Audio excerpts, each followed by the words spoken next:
Hey guys, I thought I would just give you a quick overview of Google Classroom. Hopefully we can make this transition just a little bit easier. So I'm going to show you guys a few things from the student view. That should be what you're seeing at home. And then that way if you still have any questions after that, you can feel free to call. So when you're at your home page, right, these three bars right here always can get you to your home page. You can click on classes. That's how we get to this page here where all the classes are listed. This student is missing a reading class, so what we would do is if you're missing a class, you come up here to this plus sign and click Join Class. Enter the code depending on which homeroom you're in, and then after that you'll click Join and it will just add to the list. So that's how you can add a class. So let's go straight to the math and just dive in. All right, notice I clicked on the words Math Grade 4. You can also use this to come down and click on the class itself. It still takes you to this page. The stream is kind of like a class story on Dojo, so it'll tell you what I've done when I post a new assignment, or I've put up some class comments. So like, for example, people had some questions today about that step one, watching the video. Let me close that for a second. Step one, watching the video that was required. So I tried to answer those questions in those class comments. So I would always just check that out before you actually start working on it. All right, but you're going to spend the majority of your time in this section that says classwork.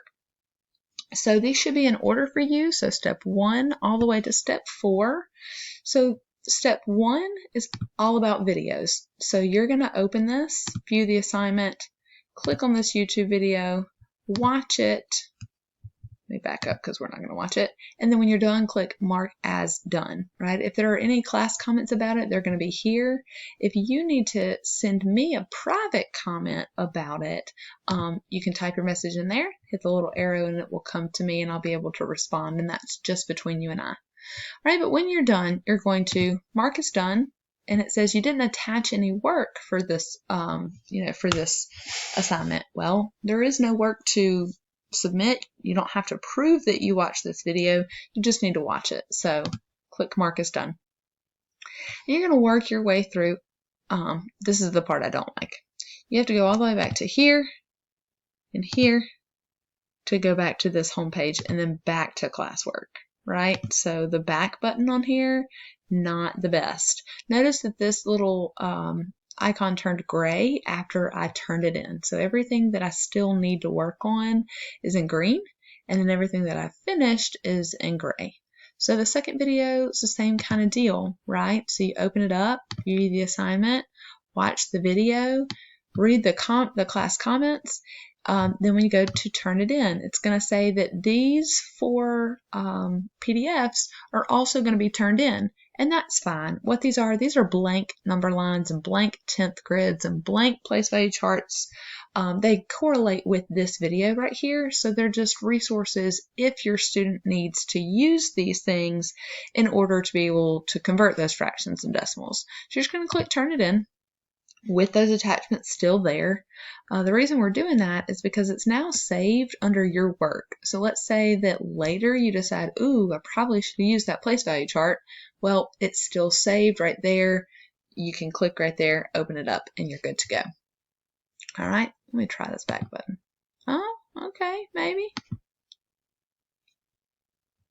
All right, not shabby, I guess. Okay, so then the Step 2 are all about assignments. So assignment 1 and assignment 2 are optional. You can do them if you want to. So it's a video that I got from YouTube. Basically covers the same thing in that these critical standards cover. And there's another video from Math Antics that covers the same topic. So you can watch those if you need some additional information, but there is no due date and it's not required. So those are optional. If you do them, though, when you're done, you're going to click Mark as Done. Okay, that just lets me know that you did see it. All right. So then let's go to assignments 3 through 6. So 3, 4, 5, and 6 are all similar. They have the same kind of instructions. They're just different lessons in IXL. So this has some directions about how you log in to IXL. So what you'll do is you will go to IXL.com, and then it says to log in, and it says your username is your student ID. So that's that 197 number. So it's 197 something something something something at Sims ELEM. And then your password is that same student ID number that you just typed in. So then this is the home screen that you come to, because you can just click directly on this. Let me show you. And then that's where I just typed in this student's ID. I didn't want to share it with you. So I typed in his ID, and then it took me straight to this page. Then the rest of the directions tell you to search in here in the search bar for, I think it's 6P7, I believe is what we're looking for. Okay, and there's several different options that might come up. You want the 4th grade option.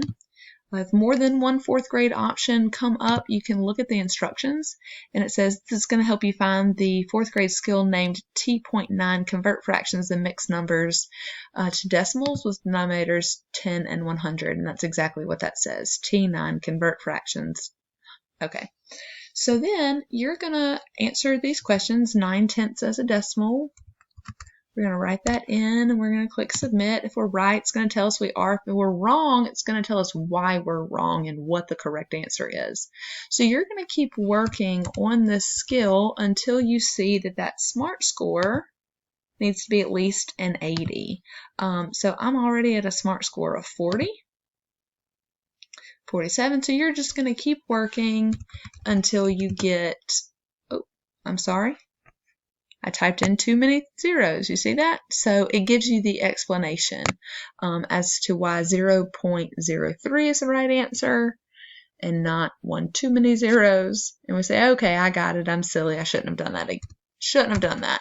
And then we keep going until we get all the way up to 80. 100 is mastery of this skill, and so that would be amazing, but I need you to get at least 80.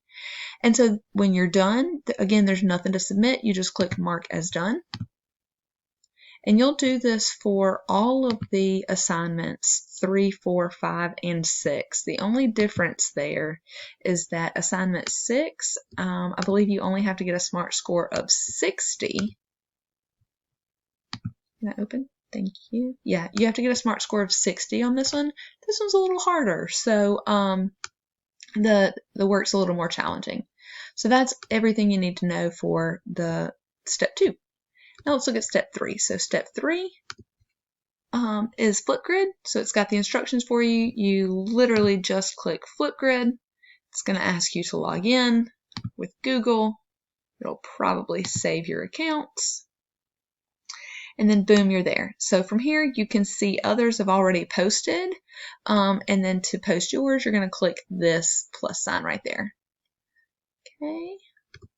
So again, there is nothing to submit, right? So the submission is on Flipgrid. So when you're done, oh, this says resubmit because I was playing with this earlier and with private comments and things. So you're going to submit it and then you're done. The last thing you need to worry about this week, once all that other work is done, because again, remember, this is a week's worth of information. Please do not have your child try to complete this in one day. It's a lot of work, or can be a lot of work. The last thing we need to talk about is the quiz. So the quiz, at the end, you have a lot of different options as to ways that you can get this to me. And I'm going to be very lenient and as flexible as I possibly can be. What you can do, a couple of options. We'll walk through them really fast. You can click the PDF version of this. Okay. You can print it to your computer. Like if you have a printer at home, you can print it. You can write on it, and I'll tell you how to upload that video to me, or upload that PDF file to me, upload the pictures that you take. So you can print it, write on it, take a picture, send me the pictures. That's one way. Okay, not all of us have a printer at our house, and I totally get that. You do not have to print this. You can also click on the Word form version of this, and then you're going to click the printer button, but you're not actually going to print. Instead, let me see how I did this a few minutes ago. How did I get to that? All right, let's see. We don't want to save that as a PDF.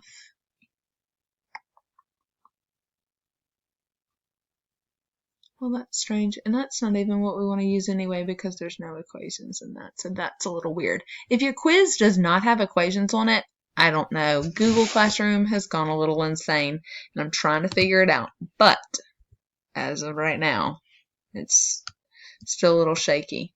So, let's see here. Let me try to back up, try again. Get out of that and out of that. All right, this is what I got to, and it's what I'm trying to get back to. So just hold on 1 second. I'm so sorry, guys. All right.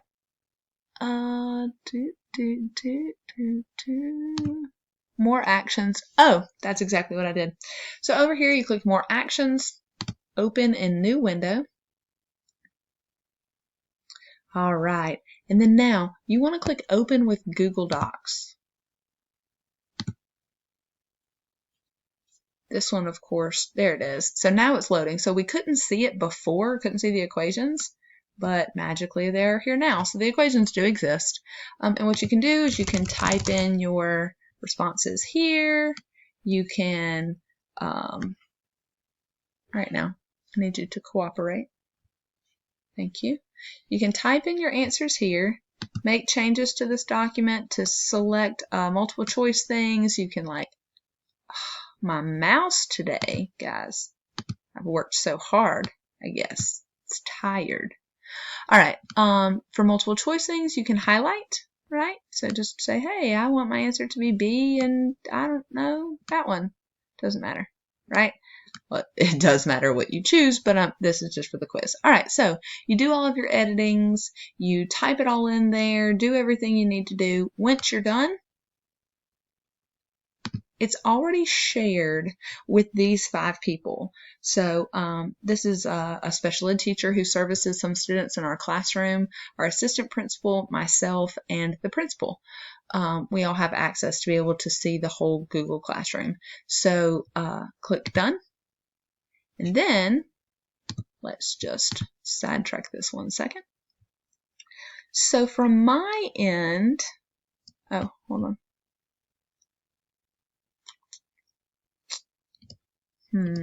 Interesting. All right, share. Well, let's try this. Let's try typing in my email address and see what happens. Sorry guys, nobody's gotten this far today, so I'm just doing the best I can to get all this figured out. So we type in my email address and hit send, and it says that it was shared with 1 person. Let's see if it says, see, I just got an email that says it's been shared, so that's good news. Let's back up here. So this is my screen that I'm looking at, so it will be very different from you. So that's step 4 minor quiz. So it doesn't pop in that it was shared with me, but like I said, I did get that email from him. Okay. File.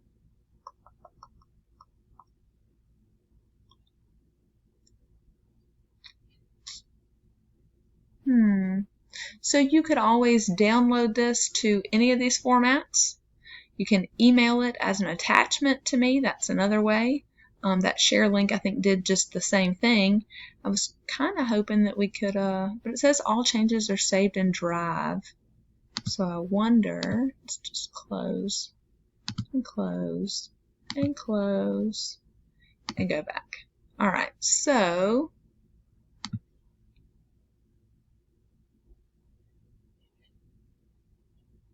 at this point, what I would suggest is, I would suggest that you take out the PDF if you didn't use that. Okay.